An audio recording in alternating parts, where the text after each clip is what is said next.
It's tax season, and at LifeLock, we know you're tired of numbers. But here's a big one you need to hear. Billions. That's the amount of money in refunds the IRS has flagged for possible identity fraud. Now here's another big number. 100 million. That's how many data points LifeLock monitors every second. If your identity is stolen, we'll fix it guaranteed.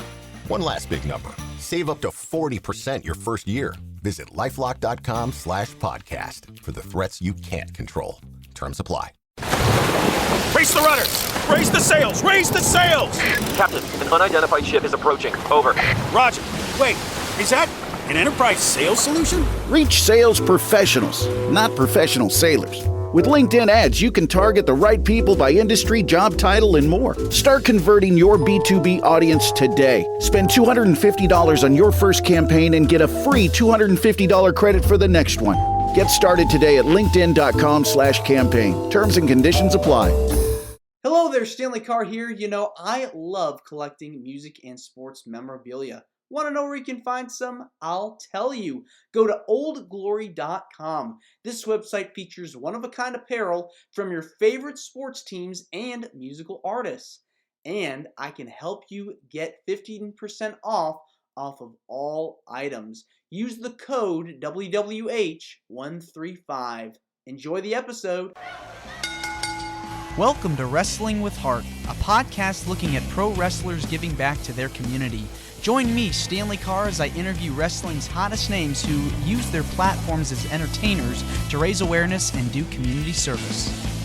Hello and welcome to another edition of Wrestling with Heart. This is the show where we talk with professional wrestlers and professional wrestling personalities about their lives in and outside of the ring, as well as doing acts of charity work, community service, volunteering, and spreading positivity. We're always about the positive vibes here on the show. And with me right now, I've got a very special guest, former ECW World Television Champion, Jason Knight. Welcome, Jason, to Wrestling with Heart. Thank you so much. I appreciate it. Appreciate being here. My pleasure. Welcome here. Yeah, it's good to have you. So talk to me about your childhood. Where did you grow up? Well, you know, for a good part of my childhood, I grew up in Europe, in Central Europe, what's known as former Yugoslavia. I'm from Serbia. But my parents moved around a lot. You know, my father was he was actually a politician, so they moved around a lot, and we lived in quite a few different countries. Then in '77, I made it here, 1977, and I've been here ever since. And actually, I'm going to tell you, the first night that I got to the United States, we lived in New York City. And I do recall, you know, speaking of wrestling and how I got into it, and I was in my early teens then, and I turned on the television, went, you know, through a few channels, and WOR was on. It was midnight, and it was the Worldwide Wrestling Federation, and that was it. But I did watch wrestling in England as well. But this was my U.S. professional wrestling, American style introduction. Yeah, your American introduction to the business, to the sport. And so I think it's Exactly. fascinating that wrestling can appeal to so many different people of different cultures, and there's different styles of wrestling. You'd mentioned the British style, and there's also the Japanese style and the Mexican style. Yes. So there's like a wide variety that you can be exposed to, especially somebody that's watching at an early age. So you were always a fan growing up. Oh, pretty much, yes.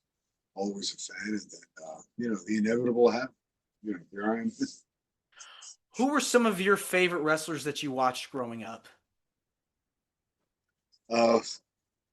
Definitely, let's see, on the NWA side, it would always be Harley Race and the Funks, and of course, the Sheik, Eddie Graham. That whole Florida territory, you know, that's my thing. You know, I mean, I like, you know, obviously I respect, you know, the Mid-South and the Mid-Atlantic area, but Florida Championship Wrestling, to me, that was it. And other than that, it was a Worldwide Wrestling Federation, and obviously Bob Backlund was the champion then. He was one of my favorites. So were a lot of the heels as well. I mean, I understood the sports entertainment aspect to it.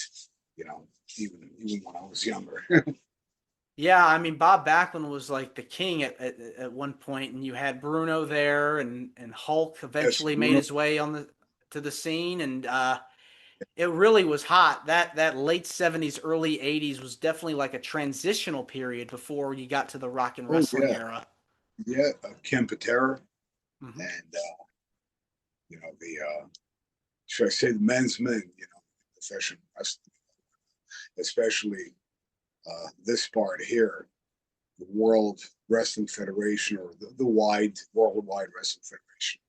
Back then, obviously was not as a WWE, but it was an entirely different animal then, because that's where you found the biggest, physically largest professional athletes. Where, that's why I was so impressed by Florida, because it was more diverse. Dusty Rhodes was like big in that area, and so Yes, and then eventually he was able to pass on his knowledge and wisdom to his kids, and several other notable names that made their way to the WWE uh, before he had passed away. But at what age did you know that you wanted to be in the business? well, as far as working out and bodybuilding, I started that pretty much. I started learning about it and practicing it at about 12, 13. By the time I was 14, I knew that I wanted to wrestle, and I actually, they had a couple of little underground gyms with a ring or two, where a lot of the guys and girls, well, most of the guys back then, go wrestle, if that's what you want to call it, because it wasn't exactly. Some of them were good, they were properly trained. Others were just, it was like a free for all. And then obviously, back then, New York, New Jersey, and other areas, we had a very strict state athletic commission. You had to prove that you were trained. You had to prove that you were healthy. You had to pretty much get a letter of recommendation by a qualified trainer, meaning someone that has been there and done that.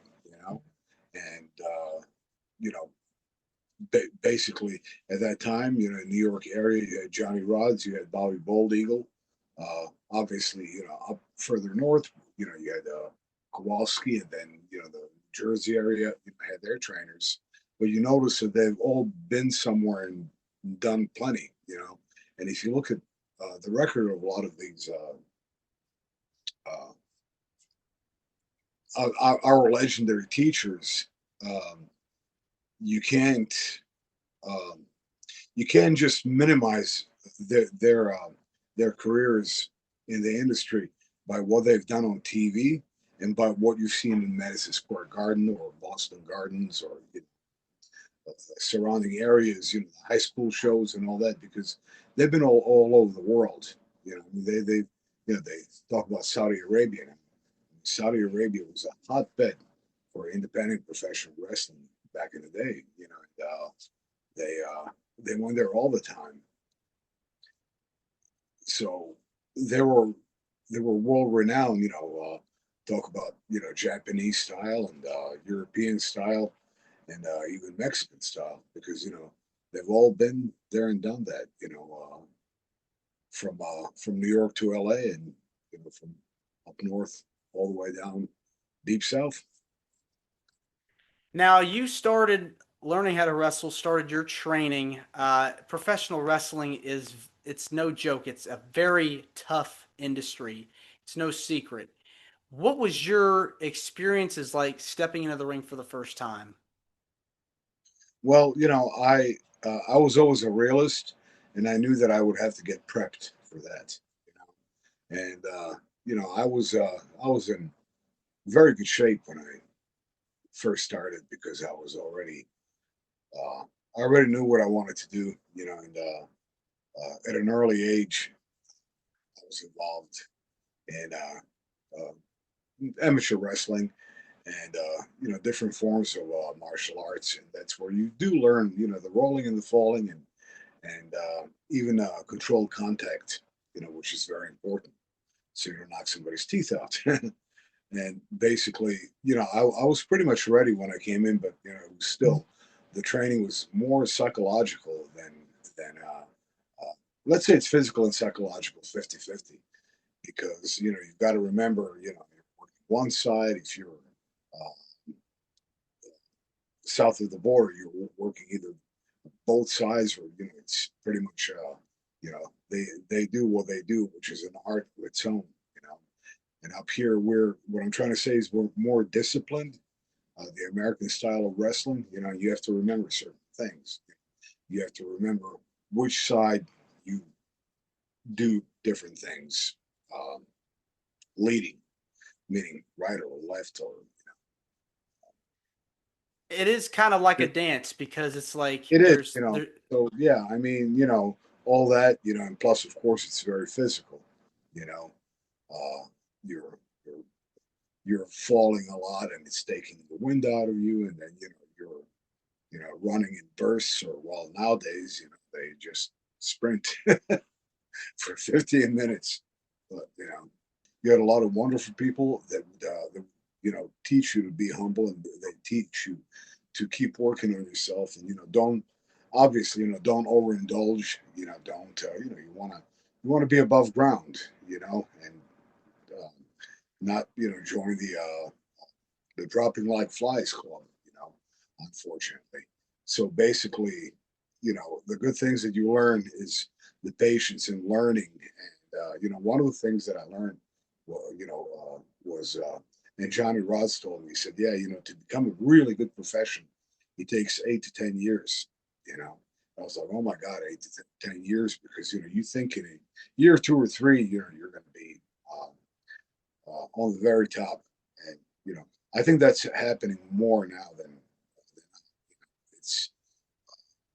They're really coming out of woodwork. And, I mean, I'm not really sure about the industry anymore. You keep. I'm still here. It's like I kind of walked away from it for about 10 years, maybe a little bit longer. And then I returned 3 years ago, and it's certain things amaze me, including certain people that I've known for several decades, and so basically I didn't know them, because whatever their circumstances are now, I mean they've like sunk down, below rock bottom. 8 to 10 years starting out, being involved in the business for that long, Yeah. that's a good amount of time to perfect your craft and Well, it really is. hone Yeah. in the Yeah. basics and It is. hone in.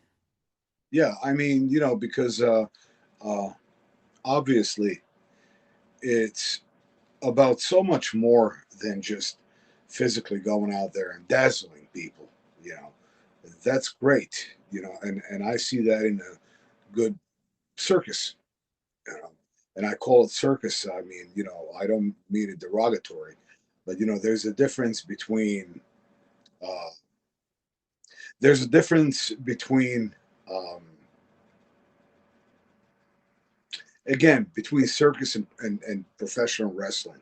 And I think right now, it's starting to gel together a bit much, and I'm seeing things out there that are absolutely, I mean, I think, quite honestly, okay, I'll drop a couple of names.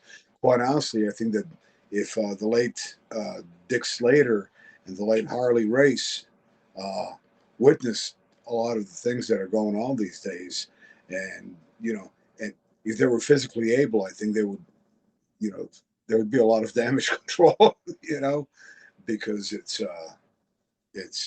just um, it just amazes me, and then as far as the social media, the internet, and all that, you almost don't want to have it because you see so much on it, that is unsavory.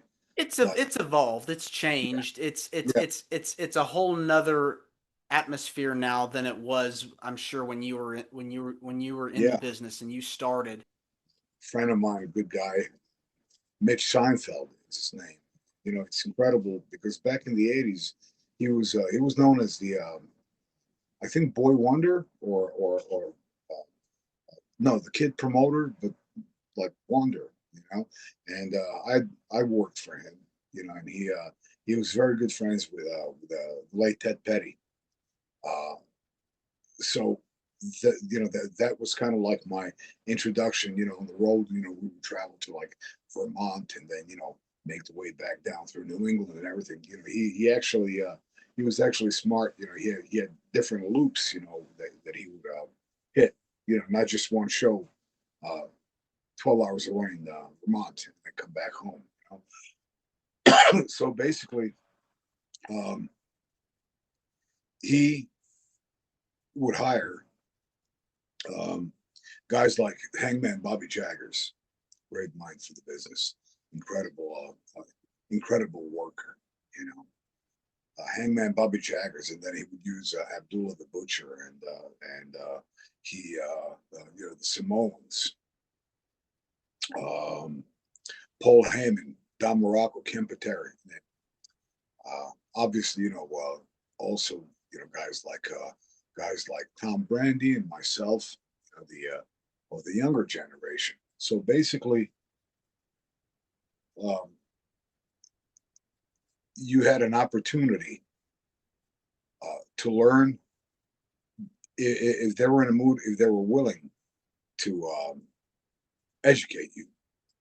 The best thing to do, would be to soak it in, and you'd be surprised, how, if you behave yourself and they check you out, you're not some little loudmouth scumbag, they'll try to help you out.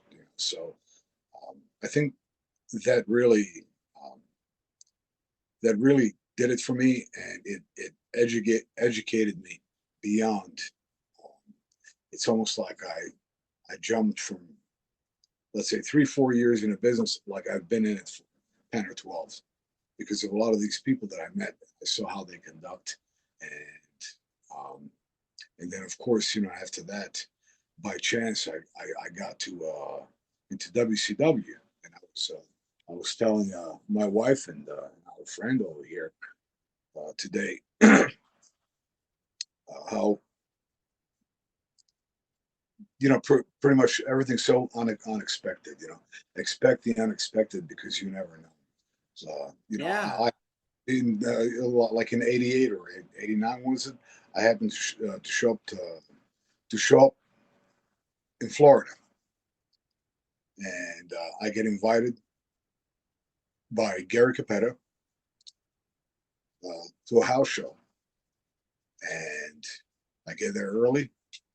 One of the guys doesn't show up, and here I am, Kevin Sullivan, saying, "Well, go get your gear. You're wrestling Mike Rotundo." So my first introduction to WCW was the loop of the house shows that we did. That was my introduction, and then after that was TV.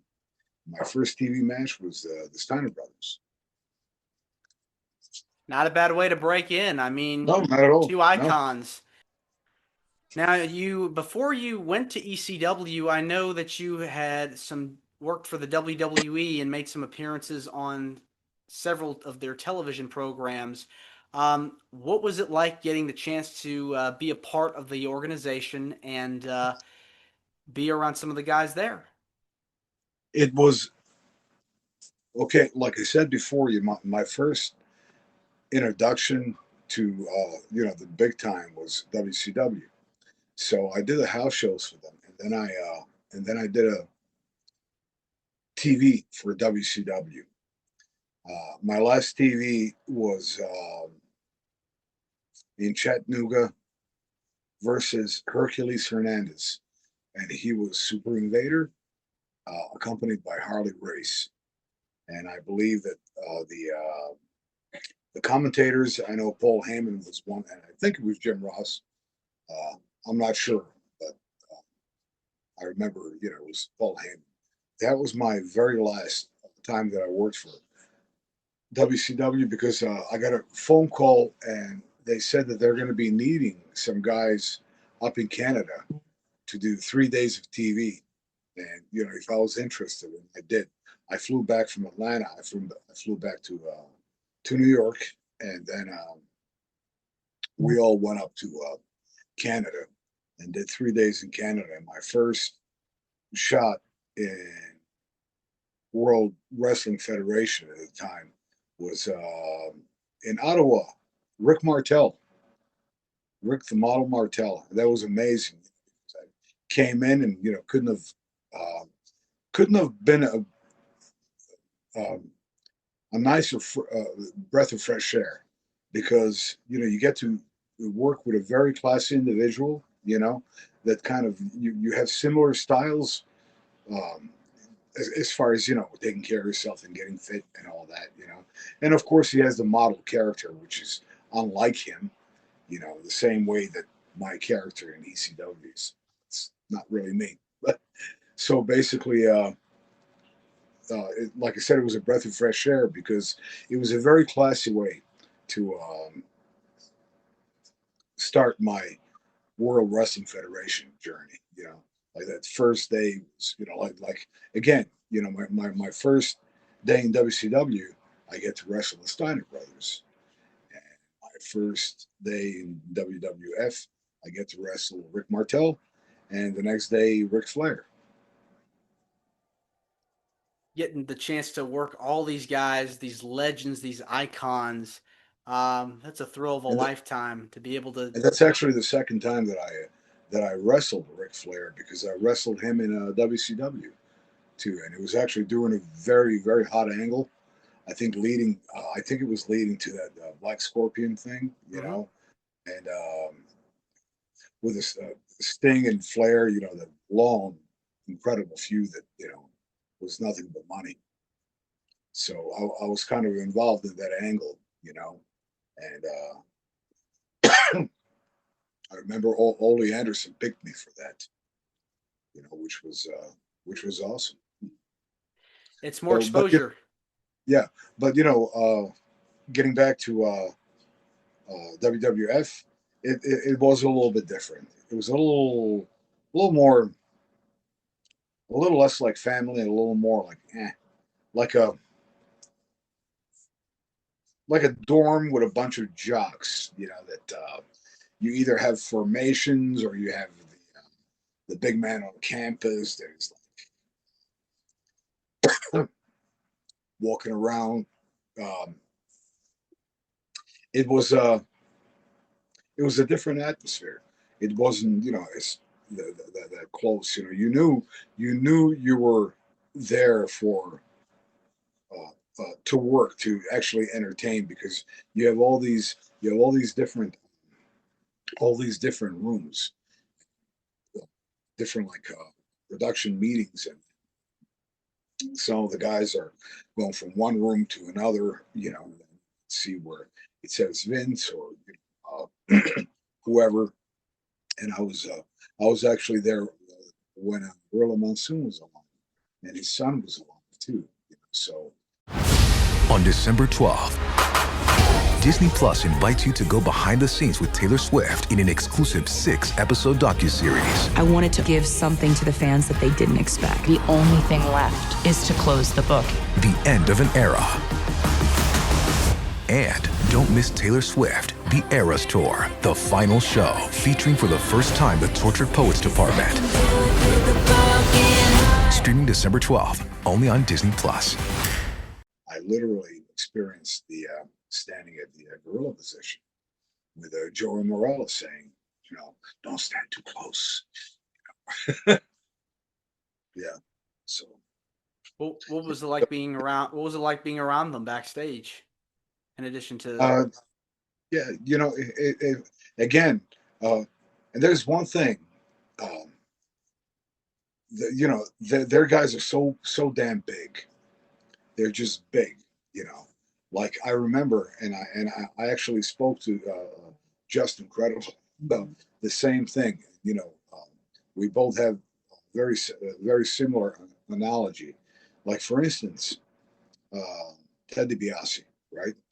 You see him on television, and he looks like a tall man that is not quite as jacked as say the Ultimate Warrior, but looks like like a big tall man in shape. And when you see him in person, I'm telling you, his head is like that big, just big people, and even the guys, that you thought were, oh, one of the smaller wrestlers. No, not really. you know, I mean, WCW was a little bit different, because again, it was more of a variety, different size guys, and of course, you had your Vaders, and then you had your, Kevin Sullivan's, so yeah, that was getting back to WWF. Yeah, that was definitely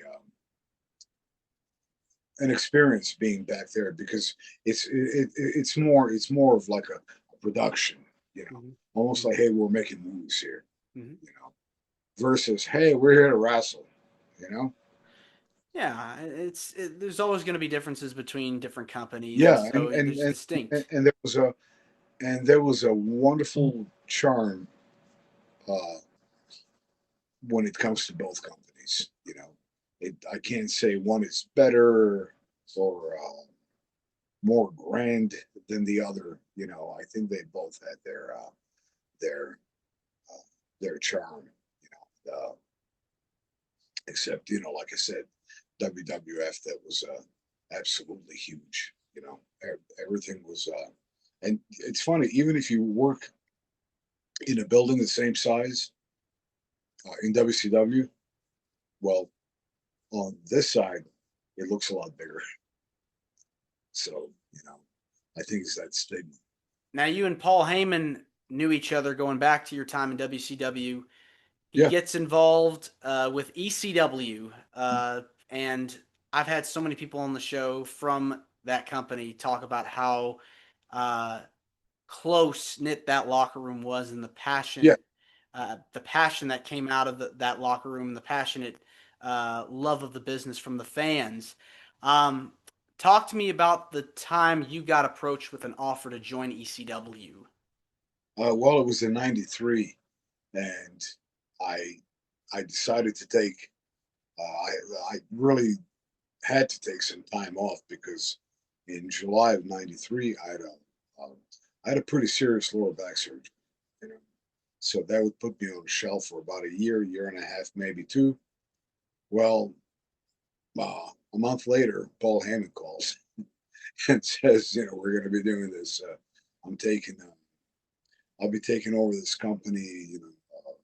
It's, Eastern Championship Wrestling, and I believe I heard something, through magazines, Eastern Championship Wrestling at the time. He said, "Well, I'd like you to come in and work that show." And I said, "Well, I just had a back surgery like a month ago. I don't think." He goes, "No, I think you'll be okay."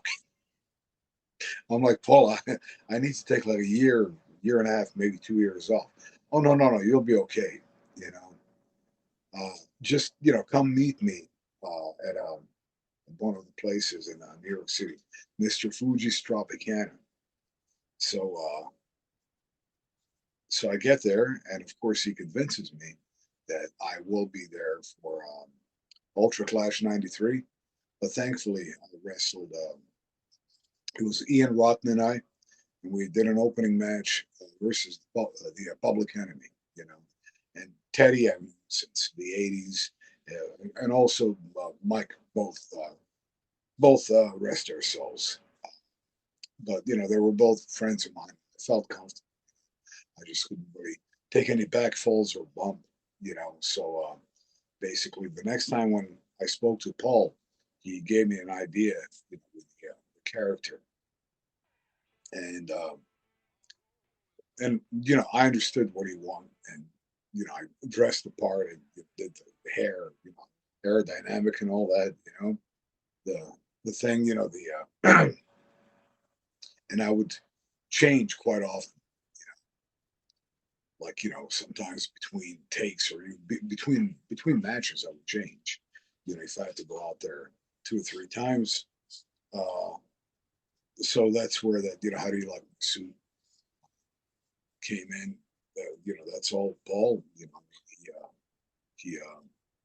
he came up with the character, the name, and everything. I just did whatever I could. I ran with it. And I actually had a very very good song to come out to, where you can actually strut to it. It's not like heavy metal, where you have to be like shaking the headbang. I was able to strut, to turn, to look at the camera. I was able to fix my hair, raise the eyebrow, and that type of thing. He came up with that character then, and I believe that it was very popular in the beginning. So then later on, I was feuding with Mikey Whipwreck, which was a perfect combination because of the difference in the characters. And I believe that fans ate it up because obviously, I would get my ass whooped by Mikey. There was an incredible, perfect chemistry.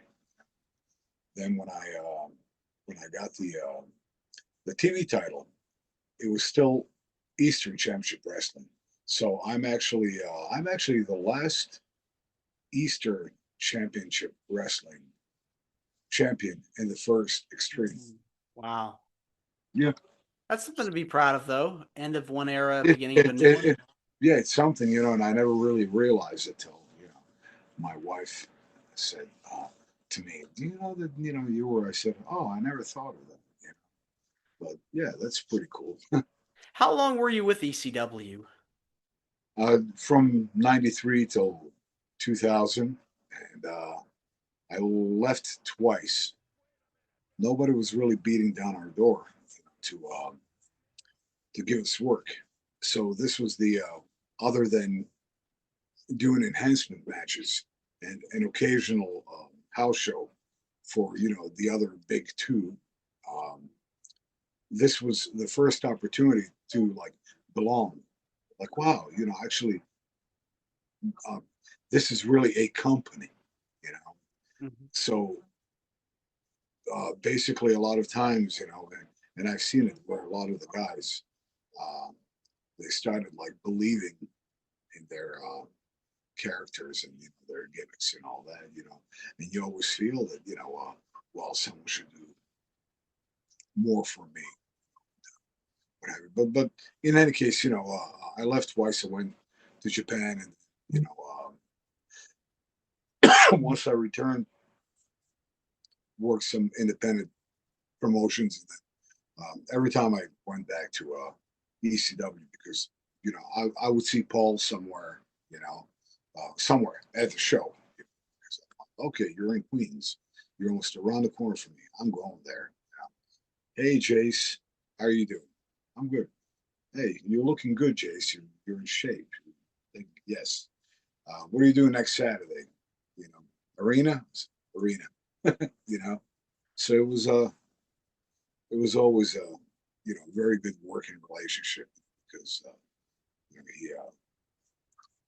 he was he's definitely one of the boys. He was in the trenches. And it was just a company where I feel like it was filled with young guys that had something to prove, that felt like they really felt like it was a company that was inclusive and just had just a huge following, and people Yeah. still talk about it to this day. Yes. Yeah. And there are a lot of other companies that are actually pretty successful took off after ECW. Sadly, we weren't, we were very short lived. But under 10 years. That's very short lived. It was about like 93 to 01, because that's when it Well, yeah, I mean, '01. Do you even consider it ECW once the World Wrestling Entertainment took over? Yeah, maybe the first two pay-per-views that we did. Yeah, the one night stand pay-per-views. Those were so incredible how they were put together, especially the first one because you had all the alumni return or most of the alumni return. And to this day, a lot of OG ECW fans look back at that show and we're like, this is an incredible event. This is an amazing event filled with legendary stars. Yeah, I mean, from the opening, you had Jericho and Lance. I mean, that was and actually, funny thing about that because where the ring is, there's like a long runway that you would take to get to the ring, Hmm. and not short. It's quite long, and there are these steep stairs that go up to the stage, behind a curtain. So we're supposed to come out of there and then go down quite a set of very steep stairs, and then let's say if I had to make it, the timing was everything. Um, and I had these shoes, that were I haven't worn them in a while, but I literally had to sprint there and make it to break up that was it a Walls of Jericho, I believe, um, and then incredible hits the ring, and I mean the timing was everything, and I think we definitely earned an award because our timing was impeccable. You know, especially during a very important pay per view like that, because that's make it or break it, and it broke it anyway because I think I knew immediately where it was all going. You know, that first TV taping where they had the another guy, rest his soul, that played the zombie, Hmm. get Kane, and then it was very very strange and very silly. And I knew that it was the beginning of the end. It's hard to replicate anything, especially something like ECW that was very real and edgy and authentic. You can't do it a second time. Yeah, I mean, and if you look at it, in a way, ironically enough, it's almost poetic the way that it would end with mostly originals. Us guys that are like right now in our 50s, and in my case, in my 60s. Um, that were considered, the guys that were getting older. We're talking, without because remember toward the end in ECW before it became WWE when it had a lot of the great talent, but they were kind of like the outsiders, the ones that never kind of like you never think they would belong in the very beginning. Hmm. You know, Hmm. we started, and it was Taz and Shane, and Dreamer, and me, and um, the Pitbulls, and so basically, it's almost poetic the way it ended with us. And it's almost like no one can replicate, what we did. You know, but and that's how I see wrestling. I haven't watched professional wrestling on TV in probably 23, 24 years. I've not, I don't watch it. I wouldn't know to tell you who's who. Only the names that I remember from back in the day. But right now, and you see like different reels and everything. It's completely. I want to switch gears and talk about some of the stuff you've done outside of wrestling. I know you have been very involved with doing charity work and are passionate about different causes. What kinds of things have you been able to do to help out in your community over the years? Well, we do support. What is that? Hang on a second. Let me ask my wife, Desiree. Yes. What was that for cancer? It's cancer. Remember when? You've done wrestling and recovery. That's for Yeah, wrestling and recovery. That's not for cancer. That's No, for recovering. No, I know, yeah. I know, I know. The stuff we did for the horror, you know. I Heart Horror, which is a great organization. Horror, yeah. They work with that's for Deborah Heart and Lung. Deborah, okay. So anybody that can support that one, I Heart Horror. Okay, perfect. Yeah. All right. Well, there you have it. Yeah, and it's that's one of them. But in April, we have a huge event coming. Well, first March 28th, we do have a show, Assault Championship Wrestling, featuring a lot of the ACW originals from Connecticut. In fact, Ron Zombie is going to be there, Bull Dread, Bobby Ocean, a bunch of the guys that I personally trained. And Cash will be there. And then we have the main event. I would say every match is a main event, but this is truly a main event between Kid Cash and Dylan Cage. And that's going to be in Williamstown on the 28th of March. April 11th. And then April 11th, we do have a charity show that's, we all know who John Reckner is, Balls Mahoney, and his son, who is 18 now, he is interested in nothing more but to get an education. I was just told yesterday, all 5 colleges he applied to, all 5 colleges won. All 5 colleges won. Wow. And, yeah. So April 11th is going to be John's birthday, I believe. It would have been his 54th. It would have been his 54th birthday. Wow. So in his honor, we're gonna do this charity show for John's son and raise some money for his college fund. All ticket proceeds. All ticket proceeds Go towards Chris's college. It's college fund, and all of the wrestlers coming in are all bringing themselves in, yes, doing it for John absolutely. And for Chris. So they deserve the credit. So everybody involved. We're not interested in making a dime. We want this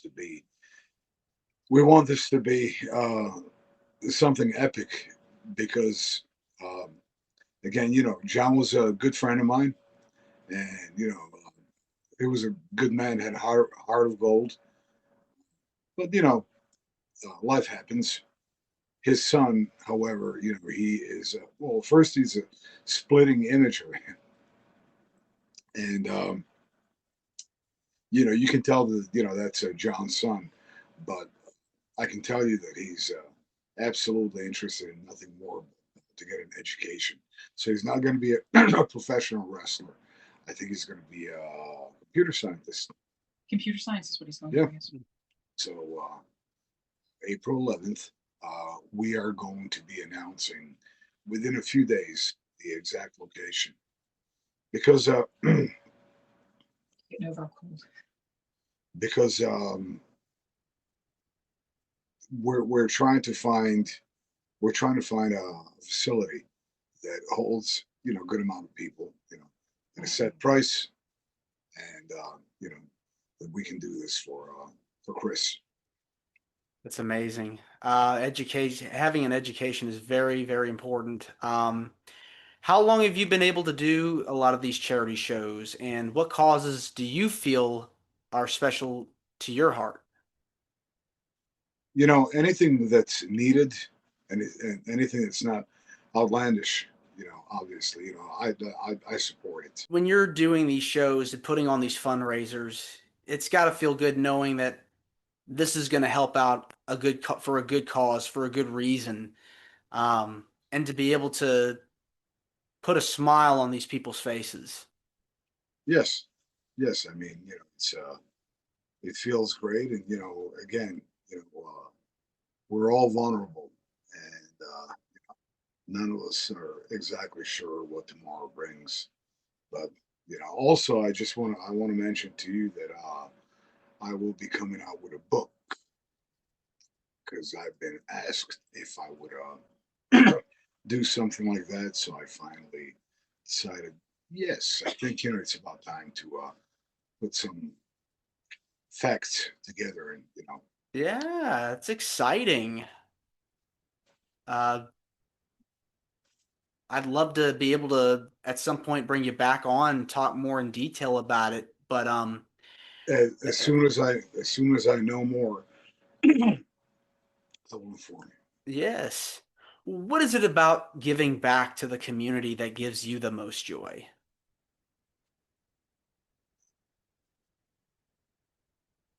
Again, um, we've all experienced the kindness of strangers at one point or another.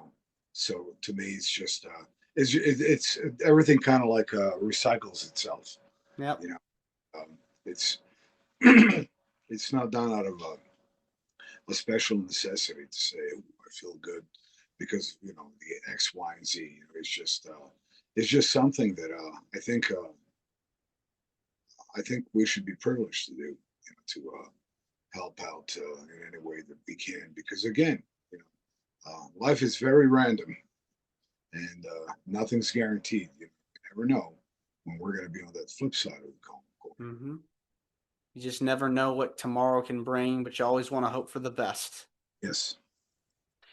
Well, Jason, this has been wonderful getting the chance to speak with you. I want to say thank you for coming on to Wrestling with Heart. It means a lot to me and to my listeners and viewers that are watching this on YouTube.